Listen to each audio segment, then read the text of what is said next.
Hello everybody, this is Josh, and I'm assuming you saw the title, but before we begin, I want to do a little bit of prefacing first. I'm just a guy who loves D&D and Pathfinder. I like both 5e and 2e. I just love playing these types of games. Next, Cody. I do not hold any ill will towards you. I love your videos, and you've helped me improve in my own game, both as a dungeon master and a player. I respect the hell out of you as a DM. So, I'm approaching this video like a discussion. No feelings need to be hurt here. This is meant to be a mutually edifying, constructive criticism.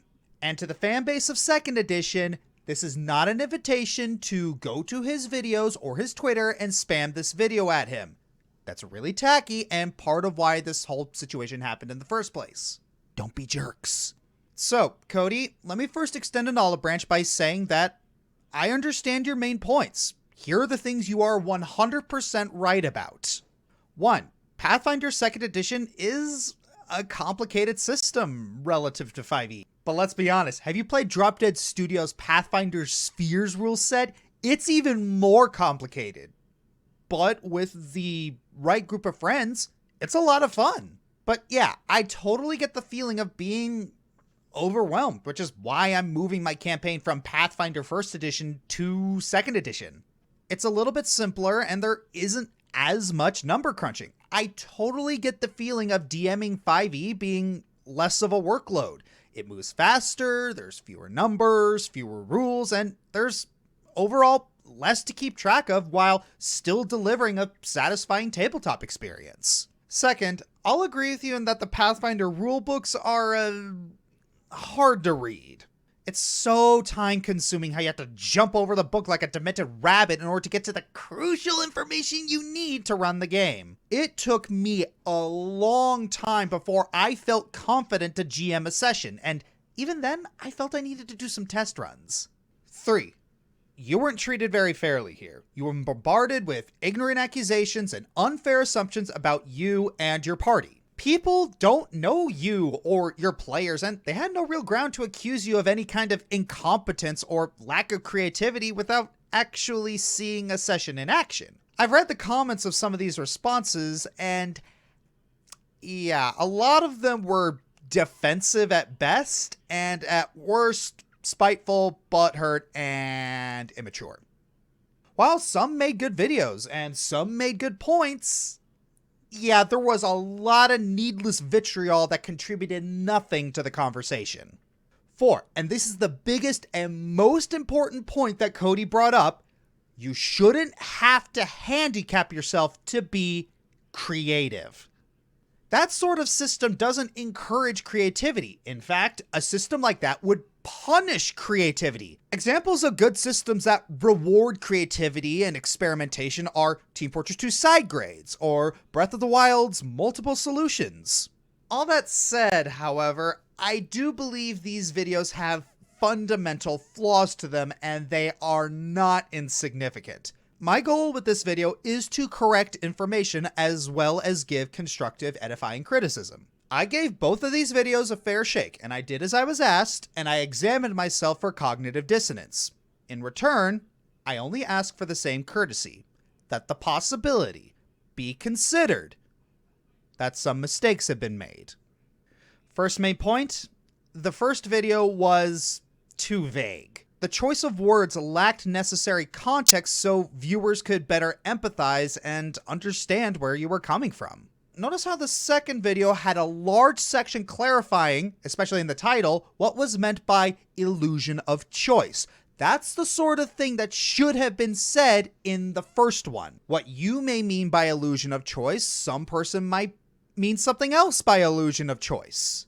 Yes, butthurt fans got needlessly defensive and they shouldn't have treated you the way they did, but this video didn't help facilitate a good environment for discussion. We don't know if assistance was requested with the system prior to making the video. We don't know if something was overlooked or if a rule may have been misinterpreted. We don't have a clear or accurate picture of how the games are run, so we can't help pinpoint the root of the problem. I guarantee if the video was approached as a question, as a frustrated person trying and struggling to understand rather than a declaration of something not working, full stop, period, it would have been received a lot better. Because the video lacked this kind of information, it made people assume that you are lazy and uncreative, which is pretty unlikely considering you don't get to be as big a channel as you are by being either of those. Then again, DM burnout is a thing, but I don't know you personally, so I'll refrain from making any of those kinds of assumptions. Bottom line is, with a video like that, especially with the aggressive and authoritative title like Why I'm Quitting Pathfinder, it was harder for people to glean the correct intentions. As a content creator myself, I empathize with the struggle of communicating my thoughts clearly to my audience, but that's our job, and we're gonna slip up every now and again. And as professionals, we need to be better. If the content of the second video was included in the first, or if the approach was done a little differently, there wouldn't be as much drama. Secondly, and I say this out of respect, it doesn't help that the attitude presented during this situation was unprofessional. Especially in the second video towards the beginning, where the tone was needlessly antagonistic. Yes, I understand that people were disrespectful to you. As a content creator, I get it. You and I both know how annoying it is that the keyboard warriors, as you put it, they just go onto your comment section and spew hate at you, your mother's dog, your mother's dog's favorite chew toy, and their messages look like their keyboard had a seizure. However, despite what gets thrown our way, we still need to be super careful in our responses. Just as the people who attacked us need to understand that they're communicating with the real person behind the screen, so do we. It's like 2 wrongs, 2 rights, and all that. So phrases like destroy the youngins with facts and logic can be phrased in a more edifying or productive way.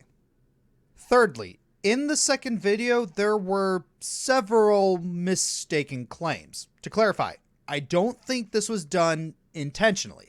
I simply think that rules were misinterpreted, and I'm not about to burn you at the stake for that. But, for fun, let's take a direct comparison between the Pathfinder Ranger choices and the notoriously bad 5th edition Ranger class. For this example, we'll pair our 2 Rangers with a buddy and slide over into a fight between a pair of nasty wights, since both of those creatures are considered by their respective systems to be a CR3. And we'll set the level for all 4 of our characters to level 5, since that seems to be a good benchmark for really both game systems. If I'm understanding correctly, the scenario here was intended to try and make the case that there aren't other better options in combat other than 1 or 2 most obvious sets of actions. However, the presented scenario is far too basic and strips away many other X factors. Now, I realize you alluded to these X factors, but just humor me for a second. I have a point to make. Do the players in combat have magic items? What about potency runes? After all, a +1 potency rune is expected to have been earned by level 2, and a striking rune is expected to be acquired by level 4. Especially considering that in Pathfinder 2nd edition, a +1 to hit might not seem like much, but with the new critical hit rules, it's a big difference in overall damage. Adventuring gear, consumable items, magic items, potency runes, non-standard enemies, chaos of combat, all of these could influence a player's decision, and they are expected in combat according to the rules. Bottom line, the presented scenario is technically true, but highly unlikely. So if you're going to use this evidence as the smoking gun in your argument, it needs to be stronger and more fleshed out. None of those options are really even close to being genuinely decent options in combat as just standing there and shooting your bow because of the feats that you've taken. It's not just that the other options are worse. Notice how I use the word worse and not bad, is that they are so much worse that choosing them means you are clearly, purposefully extending the combat for your group unnecessarily. I strongly disagree.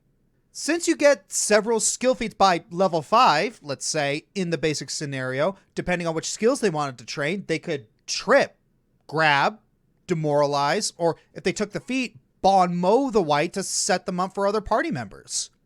This guy right here also mapped out the options in combat in this scenario and presented some very good options, especially one where the ranger can give the entire party a +2 to hit for the rest of the round, increasing all of their chances for critical hits.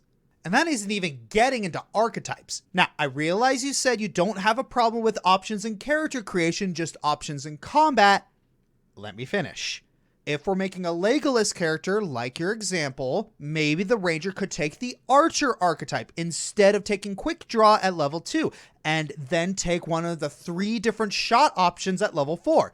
Point blank shot is a feat that better facilitates all the skill actions I mentioned earlier. Bottom line, you don't have to handicap yourself to be creative, especially since there are a lot of non-standard options in Pathfinder 2nd Edition that you don't realize that they're as good as they are until you use them. And now, another olive branch. I get it. I'm a DM too. I don't know how these players struggle with puzzles for toddlers, and yet you throw them into combat and suddenly they can outsmart Sun Tzu. I put the party up against a Tarask, and my cleric killed it in one stupid hit. I love you, Doc, but screw you. And I am not saying your players are uncreative. In fact, considering what you've said about your party, I'm guessing they're too clever.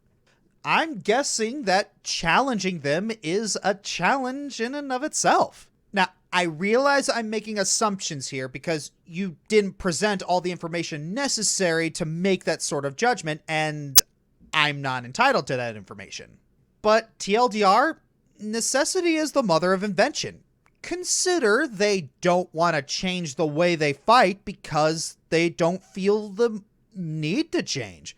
Then perhaps create that need. What I'm overall trying to get at here is that it's inaccurate to say that the option 1 presented in your example is the only option that would or should be used by the ranger because it's the best/most obvious option when so many other simple options can significantly benefit the party other than high DPS. After all, the way the system works, teamwork is very highly rewarded in 2nd edition. Simply adding a +1 or especially a +2 to your allies' rolls or DCs via a condition can be the difference in them getting a critical. Of course, there's other options, but because of the game's mechanics and how the game is designed and how the feats work versus the basic combat choices presented to us by Paizo, none of those options are really even close to being genuinely decent options in combat as just standing there and shooting your bow because the feats that you've taken. If they're bored with their options, then they can retrain them. It's laid out there in the core rules, and the great part is that it's very uncomplicated. Like in any system, sometimes a playstyle doesn't click with you, or it doesn't perform as well as you wanted it to. But because of the way Pathfinder 2nd Edition characters are made, swapping out feats doesn't destroy the entire character and doesn't force you to remath everything about them, especially if you use the app Path Builder 2nd Edition. Shameless plug. Point is, Pathfinder 2nd Edition is designed to account for player options not necessarily being liked, and you don't necessarily have to create a whole new character, as is often the case in other systems. Which does have the interesting added effect that they, unlike our Pathfinder example, might dissuade the White from piling into the fighter's combat because the 5e Ranger could then trigger an opportunity attack. Well, Pathfinder 2 fighters also get attack of opportunity. Maybe he's banking on that? And that leads into my 4th point.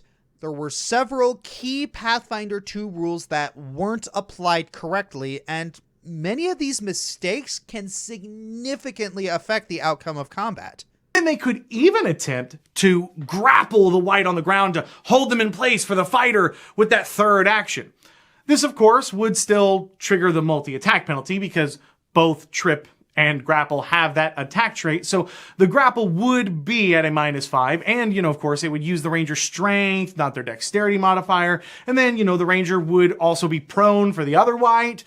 Now, the white, of course, doesn't actually need to be standing to use the strike action. And so it only takes a -2 to hit the ranger who's grabbing it. But since, technically the ranger also has the prone condition, that's actually a wash. And okay, this is a totally understandable mistake. That's Pathfinder 1. Not 2. In 2, if the ranger grapples the white, the ranger doesn't become prone. Also, only the white suffers the grab condition, not the ranger. Only the white has a -2 to their AC and the flat-footed condition. The ranger does not, even though they are grabbing the white. Consequently, it's a more viable option in combat for anyone, not just the ranger to do. Assuming they're trained in athletics, but rangers are a martial class. They're probably trained in athletics. Now that the Pathfinder Ranger, who is using a bow, has had a melee combatant close in on them, let's see just how much it has affected their choices. The only problem is that it doesn't. Yes, you heard that right. The Pathfinder Ranger still can just stand there, firing now 4 arrows right into the face of the white. There is no penalty to shoot a bow right in someone's grill. The Pathfinder 2nd Edition also has that same concern. The longbow has a trait called Volley 30, meaning the ranger must be 30 feet away, otherwise they take a -2 penalty. There are 3 degrees of successes and failures for squeezing. I mean that. There are hard-coded rules. Okay, again, I see how you made this mistake. While there are only 3 printed, there are actually 4. Like many other abilities in the system, failure was omitted from having a description for the sake of redundancy. It expects you to assume that failure means that you fail, and nothing happens. Yes, I know that technically further proves your point that 2E is needlessly complicated, but my point is that these mistakes are ruling mistakes. Designers took the time to write out for making a request that have 4 possible different outcomes for the Game Master depending on how high the player's character rolls on a D20 versus the GM's DC. God forbid, guys, the GM of the group, just role play that. No. Pathfinder 2E needs hard-coded rules for making a request. I'm going to be honest, this complaint I always found a little bizarre. You don't have to roll for everything. Even in 5e, every shopkeep encounter doesn't need a persuasion check. That just slows down the game. As with every other system, the rules are optional. As long as you communicate to your players, you don't have to follow rules if you don't like them. House ruling things in and out of your game is very common, and you've done it before. Remember the flanking video calling out Jacob? That's why RPG systems, including 5e, provide variant rules that many people enjoy. Speaking of variant rules, I'd recommend you check out the free archetype variant rule. You will wonder how you ever enjoyed 2e without it. I do have to ask, why are all these problems like illusion of choice being brought up for 2nd edition as a condemnation for the system being fundamentally flawed when other systems have this problem to varying degrees, including 5e? Okay, that's a silly question. You answered it. You don't like the sheer amount of rules and number crunching that 2nd edition has. That's fine and something worth talking about, along with maybe some other flaws with 2nd edition. Hey, Paizo, fix the champions. However, it's not fair to lay all the blame on the system being fundamentally flawed when the answer could just be mistakes in running the game. Because, as demonstrated earlier, mistakes were made. It does mean that the game's core mechanics nudge them to do the thing that they take their feats for. And after showing you guys the cold hard numbers,